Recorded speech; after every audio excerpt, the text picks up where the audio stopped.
Hello everyone. Thank you very much for coming along to this webinar discussing research quality and reproducibility, ensuring that researchers are engaging in responsible conduct. We should be taking about 45 minutes of your time, including the designated question and answer session at the end. If you are familiar with the GoToMeeting software that we are using, you know that there is a question option at the bottom of your screen on the right hand. If you would like to ask questions as they occur to you, please feel free to send them over and we will answer them at the end of our webinar. We are recording this webinar, so if you wish to view it again or to share it with your colleagues, it will be available on Epigeum's YouTube page next week. At the moment, you are all on mute, only to avoid background noise. But again, if you have any questions, please feel free to ask them to me on the panel on the right. So just a couple of introductions to get started. That's me, Anne-Marie, on the right. I am the marketing manager for Epigeum's research quality and reproducibility and all other research products. I'll go ahead and let Sarah and Richard introduce themselves. Richard? Yes, hi. Good afternoon, everyone. My name is Richard Koiko, and I am a professor at SUNY Downstate Medical Center. My area of expertise is immunology and infectious disease, and it's a pleasure to participate in this webinar. Thank you, Richard. And Sarah? Hello, Sarah Andrus. I'm the commissioning editor for Epigeum on this research program, Research Quality Reproducibility, as well as a couple of others, and so I'm working closely with Richard as a lead advisor on this program. So I look forward to speaking with you about it today. Fantastic. Thank you so much for joining us. I know this is going to be a really productive webinar. So just a quick look at the agenda. The webinar will cover an introduction and a bit of background on Epigeum itself. Next, we will move on to Richard's presentation on the background and vision of our program, Research Quality and Reproducibility. Then Sarah will give an overview of the program and how we here at Epigeum develop groups and how the development groups work. At the end, we will wrap up with a Q&A session. So quickly, a little bit about Epigeum. Epigeum was founded in 2005 as a spin-off from the Imperial College London. Our two founders created the company in response to what they felt was a lack of timely support for researchers. One of our founders was doing his PhD at the time, and while he was also studying, he was working full-time. He came across issues that he wanted and needed to be advised on in order for him to balance his work life and his studying. He saw this as an opportunity to work with universities to create supportive material for researchers, particularly PhD students and postdocs like himself, that gave just the in-time support for all those issues. And that's where Epigeum started. It's been more than 10 years, and we have expanded with our studying program, which included courses for students, to our teaching programs and our leadership programs that are intended for staff and professionals. Epigeum was acquired by Oxford University Press in May 2015. Since OUP is a division of Oxford University, Epigeum is still a non-for-profit organization in the higher education context and is still very much focused on creating high-quality materials. In the decades since we have formed, we have created over 92 development courses, one of which is RQR. Epigeum is a globally focused organization, and we have worked in over 260 universities across 30 different countries worldwide to date.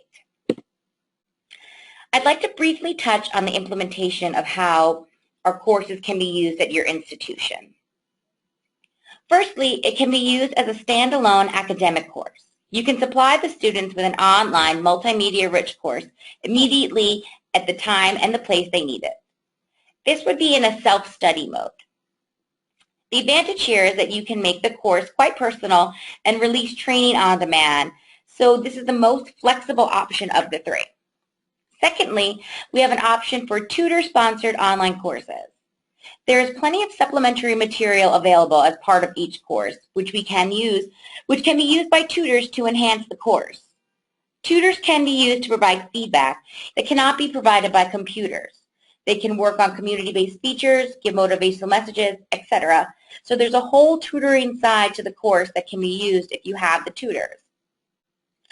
This advantage here is that the course is allowed to be more effective, but you would lose the flexibility that you would tend to have as with a fixed start and end time. And finally, this is the most common use of our courses and programs, is that it can be used as part of a blended learning program. Typically how this works is that the students are given access to online courses ahead of a workshop.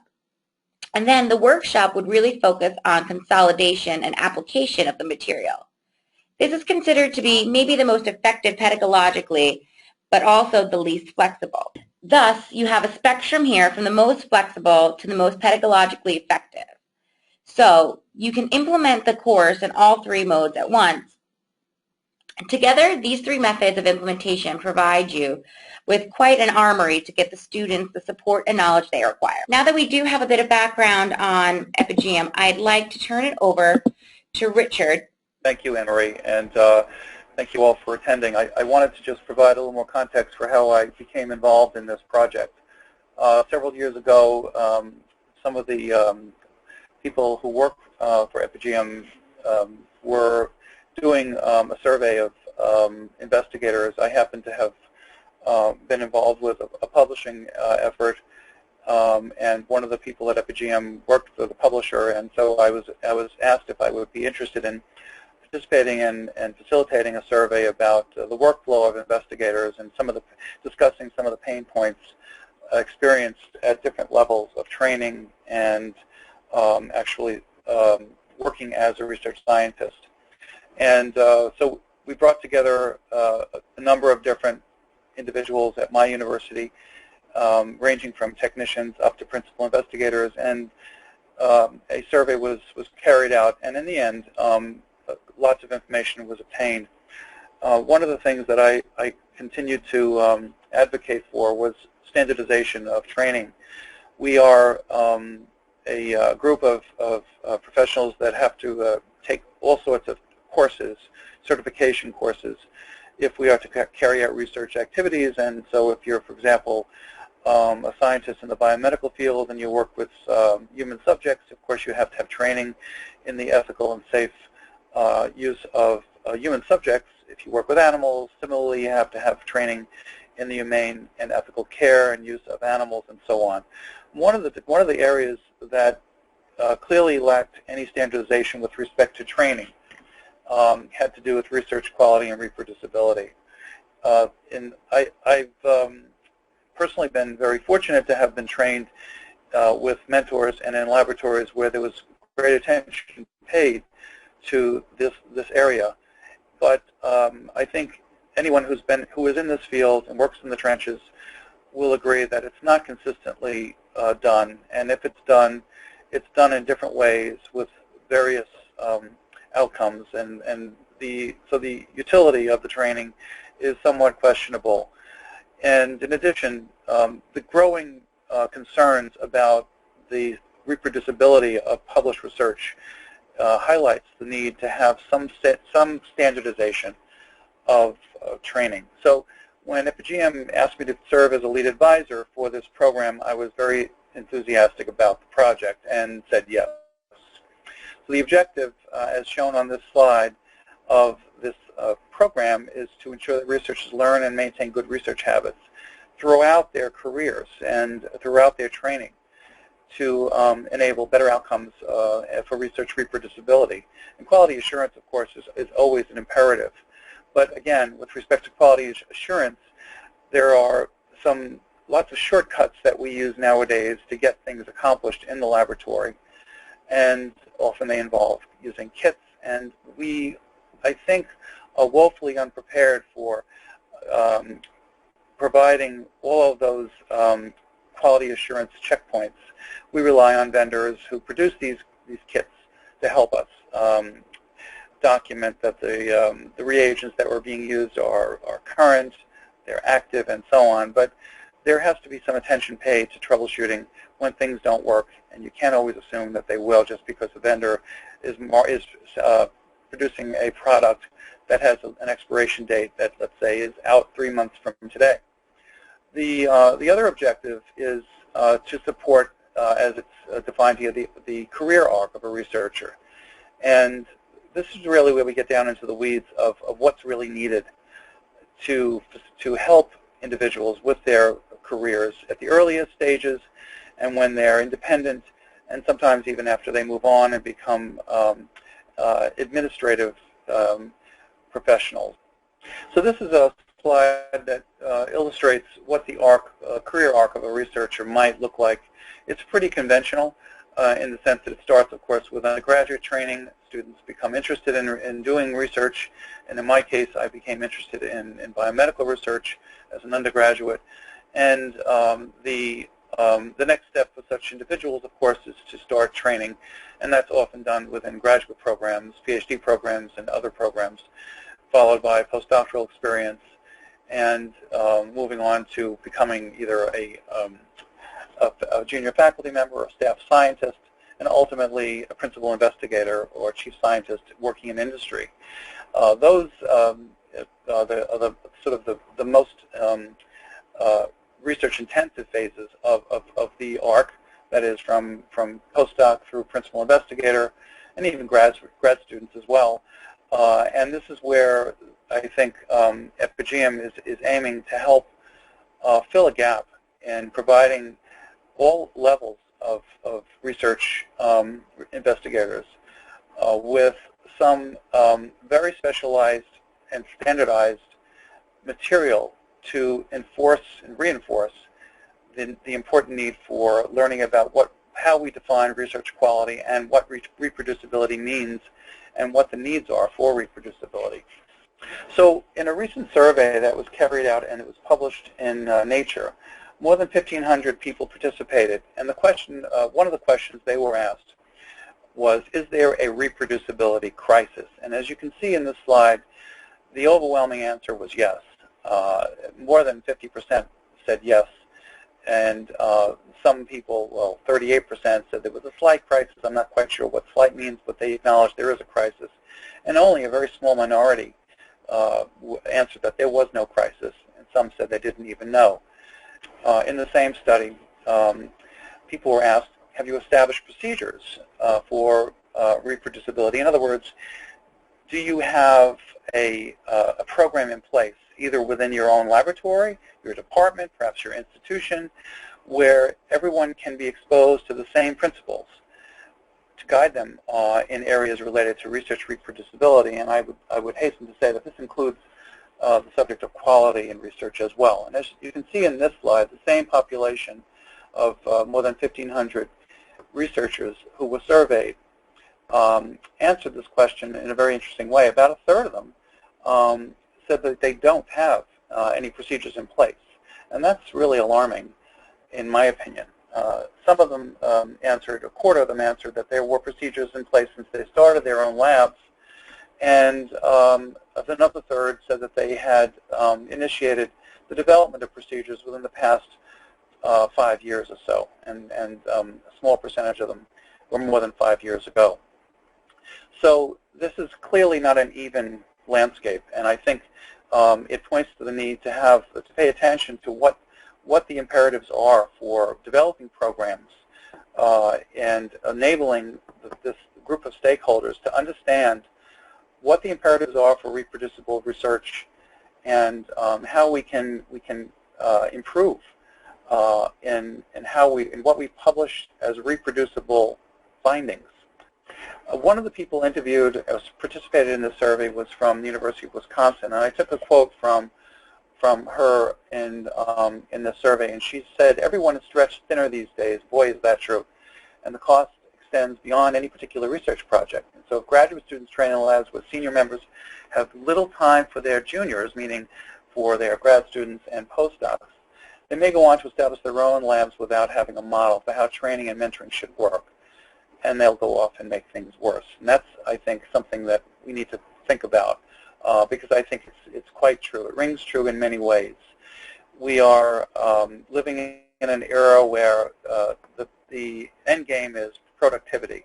And it's quite common in large research institutions to have laboratories that some people might define as armies, or small armies of people, with multiple grad students, multiple postdocs, and it's not uncommon also to see laboratories where newcomers arrive.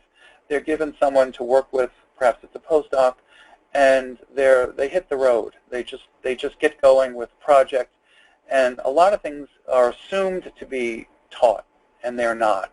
And this is where I believe we need some standardization, and it will go a long way towards helping us to generate reproducible findings. Again, going back to this arc of the life of a researcher, if you focus on the middle of this slide, this is where data gets published by individuals who are defined as postdocs, staff scientists, principal investigators. Those are the people who are at the bench or who are doing the data crunching, generating data. And I do believe that a lot of activity, which is well-meaning, is carried out without a real foundation in the definitions of quality and reproducibility. So there are more than 1.5 million publications a year in the area of scientific research, and you can look at the literature and see that there's a consensus that a significant amount of that research is not reproducible. It's more than 50%, and there are all sorts of explanations for this. But I would venture to say that part of the explanation has to do with a failure for the individuals who generate the data to have been appropriately trained. And so while we all undergo training in ethics and integrity and the subject of reproducibility and quality in this context is not focused on fraud. The percentage of fraudulent publications is quite low, fortunately. Most people are good citizens. They do their best. They believe in what they're doing. They're trying to make a difference to improve, for example, health or to improve our environment, depending on their area of expertise. But best practices for research quality and reproducibility would serve as a major pillar of scientific investigation. That's one pillar I think that needs to be bolstered. And funding agencies, particularly federal funding agencies such as NIH and NSF, unanimously agree that there is a need for increased attention to all three pillars, but in particular I would emphasize best practices as it relates to research quality and reproducibility. And they also agree that as these funding agencies, which are federal in general, they agree that transparency and rigor in research practices needs to be discussed and encouraged among all members of the research community, all levels, from technicians on up to principal investigators. But when you look at resources available to help us accomplish this and achieve best practice, there is really a paucity of resources. And this is where I think Epigeum is stepping in once again to fill that gap, and I applaud them for this effort because I think it's greatly needed, and particularly as science becomes more and more multidisciplinary, and we don't always speak the same language when we work with other investigators who have a different area of expertise. We need assurances that reproducibility and quality are built into all that everyone does. Yes, as he was about to say at this point, Sarah Andrus, who is the commissioning editor for Research Quality and Reproducibility, is going to take over. Sarah? Thank you so much, Richard, and thank you, Anne-Marie. So I'm just quickly showing this diagram of what we call the research workflow to bring back Richard's point about how we need to focus on these imperatives of quality assurance and reproducibility at all stages of the research project, so not just at the end, but really from the point when a research question is being established to planning the methodology, executing the experiment, and then actually writing and communicating those results in such a way that that those results can be reproduced at any time. So some of you may be familiar with some recent publications and reports highlighting this critical need for oversight of reproducible research in the scientific community. There's a surprising percentage of research output, I think Richard said over 50%, which cannot ultimately be reproduced, which makes its value to advancing discovery limited at best and possibly even worthless even after all that hard work. So the NIH, in response to this, now requires applicants for funding to explicitly address on their proposals how they will ensure the reproducibility of their methods. And these are just a couple of really relevant quotes from Nature and other publications that illustrate the need for this kind of for training that addresses this issue. So as Richard was saying, and I think we should be clear to emphasize, the failings of reproducibility that we've seen are not necessarily caused by negligence or dishonesty on the part of researchers. Really, in many cases, these mistakes can occur purely because of the lack of formal training on how to manage a research process. We found from talking to a number of researchers, starting at the graduate student level all the way up to postdocs and even more senior faculty, that research training tends to happen on a very ad hoc basis. And some researchers are lucky enough to have a really excellent mentor. Some have really fantastic resources at their disposal. But in many cases, researchers tend to learn how to do these things as they go along. And sometimes things get missed. And it's not necessarily anybody's fault, but Richard and I and our team certainly agrees that the need for formal training is certainly there, and that's why we're trying to address this. So data management and analysis is one of the most critical aspects of this, where reproducibility is very much at stake. And as it stands, there are just too many instances of researchers who may be very good experimenters, but are not very well trained in statistical methods, for example. This is where we come to the program that we are currently proposing to develop with Epigeum, with Richard as a lead advisor. And the title of the program is called Research Quality and Reproducibility. So the topics that we hope to cover, which are highlighted here, but not in very much detail, we're certainly happy to share a further, more detailed outline of the program with anyone who's interested. But what we want to do is publish a number of courses on advanced research skills that are very much tailored and fully emphasize the question of reproducibility at every one of these stages. So, how do you design an experiment? How do you design a hypothesis? Thinking from the very beginning, how can I make sure that this is going to be a high-quality, well-managed experiment that can be reproduced in the end? And so what we hope is that with the help of our lead advisors, including Richard, and other thought leaders who we're going to bring into the collaboration, that we can actually produce a program that doesn't currently exist anywhere, and help to solve this issue about reproducibility, and hopefully really make an impact on how science is done and make sure that no efforts are wasted in the really great work that researchers are doing. So I think, as Anne-Marie quickly said in the beginning, the core audience for this program, RQR, is master's and PhD students, I guess, at the more junior level, but it really can benefit researchers at higher levels as well.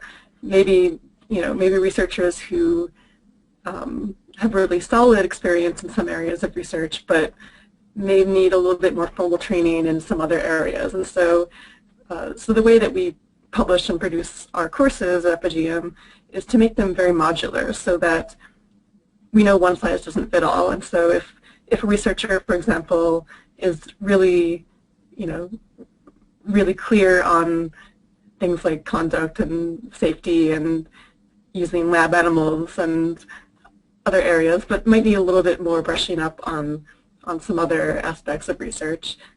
So those modules can be taken as needed. And so the institution, as the body that would be sort of investing in this program, can benefit from obviously having better research output, having research come out that they don't have to be afraid will have to be retracted for some reason because it can't be reproduced. Really just attracting great talent, making sure that even their graduate students and their junior and senior faculty are doing the best possible research that they can. And that really helps the reputation of the institution as well. Thank you so much for that, Sarah. It was really informative. I'm just going to give one more minute to see if anybody wants to send another question. I've gotten one or two already. I think this one is for you, Richard. In the Nature 2016 study about the research reproducibility, which you just cited, did they break down the total of 1,500 plus respondents according to disciplines? The answer is yes. They broke it down, which was actually very interesting to consider. About half of the respondents identified as biologists. Let's see. And so the second largest group that participated were physicists and engineers, or environmental experts, and that was about 15%. Let's see, Earth and let's see, medicine was another large group, also about 15%. And then there were chemists. They were pretty much in the minority at about 7%, and then a mixed bag of others which were not defined. So again, most of the respondents were in the field of biological sciences or medicine. And I think, again, since that's my area, if you will, that's what I'm most familiar with, this is where I'm seeing, and my colleagues and others are seeing, that there is an emerging crisis in our ability to reproduce published findings. I can't speak to physics and chemistry and the other areas, but I would feel safe in saying that they are also experiencing something similar. Okay, thank you for that. We also have another one. How would we integrate the activities of this group and the anticipated training modules for campus implementation? Mm-hmm. Yeah, sure. So, so with Epigeum in general, the way that many institutions use our courses is it's really up to the department and to individual faculty to decide how they implement it. So as Anne-Marie was discussing at the beginning, the way that we can implement courses can be in a purely online learning format. It can be, you know, combined with the classroom instruction. What we really try to encourage is a blended learning approach, because we realize that online instruction can be really efficient and great, but it's not entirely a replacement for one-on-one face-to-face learning. And so that's what we encourage classes to do with our research. So what I was saying before is that, you know, because of the modular focus of the way that we publish our content, you know, a PI or a research administrator could mandate that maybe some of these modules will be taken by all of their researchers, and some of them might be optional, some of them might be applicable or not, depending on whether researchers are, for example, working with human subjects or animal subjects, or working in the lab, working in social sciences, for example. So, so I think the answer to the question, and hopefully this answer to the question, is that we launch and publish these programs to make them as flexible as possible, recognizing that, again, one size doesn't fit all, and so different institutions and different departments will have different needs. Right. And so at Epigeum, we're very committed to wanting to make sure that we can accommodate all of those scenarios. This next question kind of bounces off of that, Sarah. Thank you so much. Richard, this is specifically for you. Have you used Epigeum at your school, and how did you implement it, or what needed supplements? Well, the answer is we have not used Epigeum at my institution, and I will hasten to say that having looked at some of the offerings, I wish we had license to some of these programs that you have available, because of how interactive and I think much more user-friendly they are as compared with what's available. For example, I'm speaking about training modules in for example, ethics and integrity, responsible conduct of science, and use of human subjects and animal subjects, and so on. But one of the things I wanted to comment on relates to the previous question, and that is, I know firsthand that graduate programs are thirsty for resources and programs such as the one which we are creating in research, quality and reproducibility. In addition to graduate programs, you are probably aware that in the biomedical field, there's a tremendous push and effort on behalf of the federal government to encourage and incentivize translational research, clinical and translational research. And unfortunately, when you are trying to entice or encourage, let's say, medical residents to participate in translational research, you find that the vast majority of these individuals have had no training in the area of research quality and reproducibility. In fact, they've sometimes had no training in research in general. At my institution, we offer a course called Research Methodology specifically for those individuals, and it is an 8-week course, meets twice a week. It's optional for residents, but I looked at the curriculum and I found that in that spread of curriculum, there is 1 hour devoted to the subject of reproducibility, and that is woefully too small. And when I spoke with the course director, just this is anecdotal, I know, but I asked if there was, in his opinion, a need to have more time devoted, and the answer was an absolutely yes, but they just don't have the time. So I think as a resource, having a program available would be adopted in many different areas, including graduate programs, residency programs, and programs that sort of go across all disciplines, where you're working within let's say, a large research center, an academic health center, or large university setting. Sarah, this is for you. How do you scope out the course topics, and who are the subject matter experts involved? Yeah, thanks. And so, since I'm the commissioning publisher for this course, this is my job to work with a number of stakeholders to make sure that this happens. So I am certainly not the subject matter expert, but as the representative of Epigeum who's managing this project and getting it out to the market, I am working closely with, of course, Richard's as a lead advisor, Becky Davies, who is our other lead advisor on this project at University of Minnesota. And working with them, for the past several months, we've been scoping out what we think is the best topic coverage for a course on reproducibility. But we don't just assume that we've got it right. We have to talk to a number of people in the market. I've done, a number of interviews with stakeholders at different institutions in the U.S. and even outside the U.S., just trying to learn what is it that stakeholders and administrators really feel they need out of a program that is meant to enhance reproducibility in research. And these conversations are really interesting. But the main approach that I think it's important to get across is that with Epigeum, we develop our programs through a collaboration model, and so we call that a development group.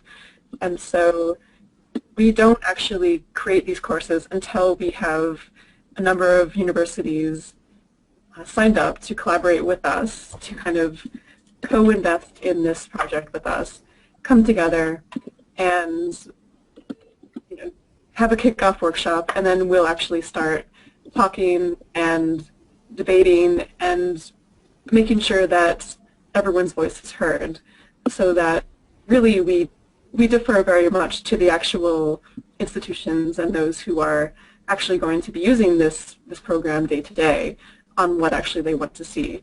And so we're prepared to have what we propose as our program outline turned upside down. We can, it'll change very much. We've been holding a number of informal workshops, one of which Richard was attending around the U.S.